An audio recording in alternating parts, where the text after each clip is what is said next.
Hello friends.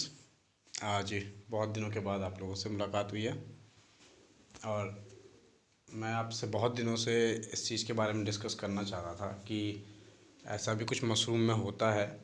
ये हमारा अभी हमने एक रूम अपना बैग तैयार किया है। इस रूम पे इस पर स्पॉनिंग की है हमको कम से कम आज 25 से 30 दिन होने हो गए हैं। इसमें हमारा मशरूम निकलना स्टार्ट हो गया है। ये देखिए, इसमें से भी हम लोगों ने निकालना स्टार्ट कर दिया है। मतलब इसमें पूरा स्टार्ट है ये अभी रूम। तो अभी मेरे पास एक बैग यहाँ पर था और एक बैग यहाँ पीछे था, वो मैंने हटा दिया है। एक्चुअली बात ये हुई कि आप लोगों से भी ये चीज़, आप लोग भी अपने फार्म पे विशेष ध्यान रखें इस चीज़ का कि और बैगों में कोई दिक्कत नहीं आई है, लेकिन मेरे इन 2 बैग के अंदर एक दूसरी किस्म का मशरूम उग गया जिसको कॉप्रिनस कुछ कहते हैं। वो मेनली खरपतवार के ऊपर या गोबर के ऊपर जो उगने वाली, मैं आपको दिखाता हूँ।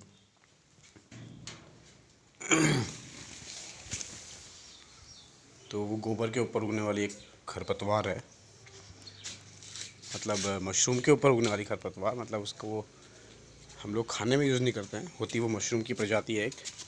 ये देखिए, ये इसे कॉप्रिनस बोलते हैं। ये पूरे इन 2 बैगों में मेरे को ये अपने आप ही ऐसे उग गया।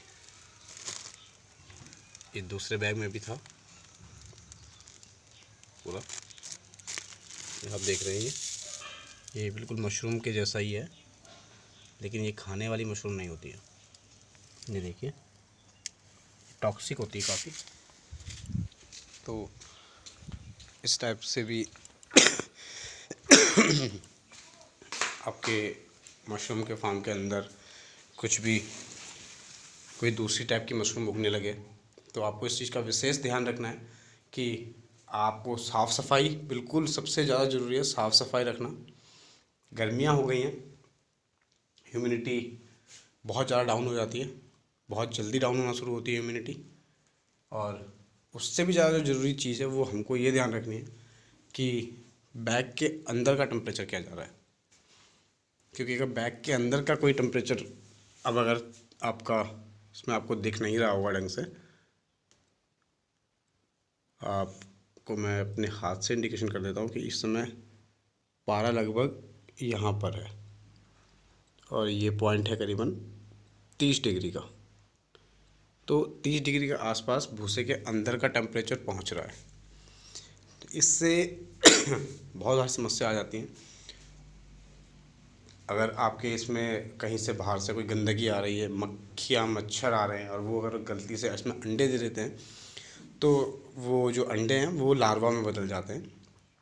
आपको इस चीज़ का विशेष ध्यान रखना है। और जो ये कॉप्रिनस निकला है, कॉप्रिनस निकलने के भी बहुत सारे कारण होते हैं कि आपके भूसा आपने ढंग से स्टेरलाइज नहीं किया, आपने भूसे में ज़्यादा नमी रह गई, या और भी बहुत सारे कारण हो जाते हैं। गंदगी आ जाना, या जब आप स्पॉनिंग कर रहे हैं तो स्पॉनिंग करते समय जो आपका फ़र्श है या जहाँ पे आपने स्पॉन कर रहे हैं वहाँ कुछ गंदगी रह जाए, तो इन चीज़ों का बहुत ज़्यादा विशेष ख्याल रखना है। आ जाए गंदगी कभी, ऐसी कोई बात नहीं है। जैसे कि ये एक ये ब्लैक स्पॉट से पड़ रहे हैं, जैसे आपको दिख रहे होंगे, ये भी पड़ रहे हैं, तो ये भी गंदगी ही है। ये देखिए। पर इस चीज़ से हमें ऐसा कुछ खास डरने की ज़रूरत नहीं है, क्योंकि ये चाहे आप इसको सही हो जाते हैं ये चीज़ें। ये अभी जो माइसीलियम फैलेगा तो ये पूरे इसको, ये ब्लैक ब्लैक यहाँ पर भी था, ये यहाँ पर भी ब्लैक हो गया था, लेकिन जब माइसीलियम फैलना शुरू होगा तो इसको पूरा कवर कर लेगा। तो ये जब आए कभी बैग में इस टाइप से ब्लैक हो जाए तो उससे हमें ज़्यादा घबराना नहीं है। जैसे ये देख रहे हैं आप, ब्लैक सा हो गया पूरा। तो इसमें आप क्या करें कि फॉर्मलिन का घोल बना लें और इस जगह को आप थोड़ा सा काट कर या एक सिरिंज में इंजेक्शन में उसको घोल को, जैसे बबस्टिन का है, उसको लेकर जगह जगह जहाँ जहाँ पे है वहाँ पे हल्का हल्का हल्का उसको डाल दें। तो इससे क्या होगा, ये जो दूसरा इसमें ये जो बैक्टीरिया है ये मर जाएगा। ठीक है, इससे आपका इसमें नुकसान नहीं होगा। लेकिन अगर जब आप कोई देखें दूसरी फंगस आ रही है, जैसे मैंने दिखाया आपको कॉप्रिनस इसमें उगने लग गया था। तो कॉपीनेस टाइप का कुछ भी अगर कुछ ऐसा कुछ हो, या ब्लैक मोल्ड आए या ग्रीन मोल्ड आए, तो आप ग्रीन मोल्ड वाले को तो बिल्कुल आप हटा दें, क्योंकि ग्रीन मोल्ड बहुत ज़्यादा अगर आपके इसमें फैलना शुरू हो गया तो वो सारे बैग में फैल जाएगा और आपकी पूरी फसल को ही ख़राब कर देगा। तो गर्मियों में विशेष ध्यान देना है, ये 2-3 महीने बहुत टफ हैं, बहुत ज़्यादा मेहनत के हैं। आपको वेंटिलेशन सिस्टम बनाना है अपने उसमें अच्छा, क्योंकि गर्मियों में बहुत ज़्यादा दिक्कत होती है। डक्ट सिस्टम बनाया है हमने, जैसे हमने ये डक्ट सिस्टम बनाया तो ये यहाँ से हवा लेता है और सीधा बाहर निकाल देता है।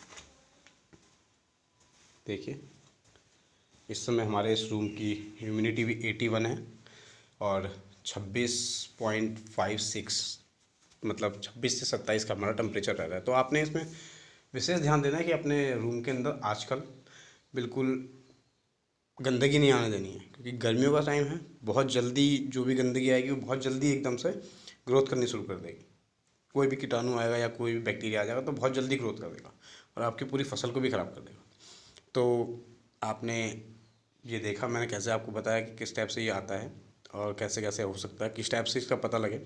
तो आपको अपने फार्म के अंदर विशेष ध्यान रखना है, फॉर्मलिन के घोल का यूज़ करते रहे। दो 3 दिन के बाद आप ब्लीचिंग पाउडर या फिर बुझा हुआ चूना अपने रूम के फर्श में डालें पूरा। उससे कोई बाहर से अगर कोई बैक्टीरिया या गंदगी आती भी है तो वो मर जाती है। तो विशेष ध्यान रखना है आपने, आजकल थोड़ा सा दिक्कतें बहुत ज़्यादा होती हैं। और कभी कुछ अब कुछ नया कुछ अगर इसमें ऐसा कोई दिक्कत आती है तो मैं आप लोगों को इस चीज़ का बिल्कुल अपडेट करूँगा। और मेरे से कोई भी हेल्प हो तो मैं अपना कॉन्टैक्ट नंबर अपने हर वीडियो में डाला रहता है। कोई भी दिक्कत हो कभी भी आप मुझे फ़ोन कर सकते हैं, मैं हमेशा आपकी हेल्प के लिए तैयार हूँ। Thank you.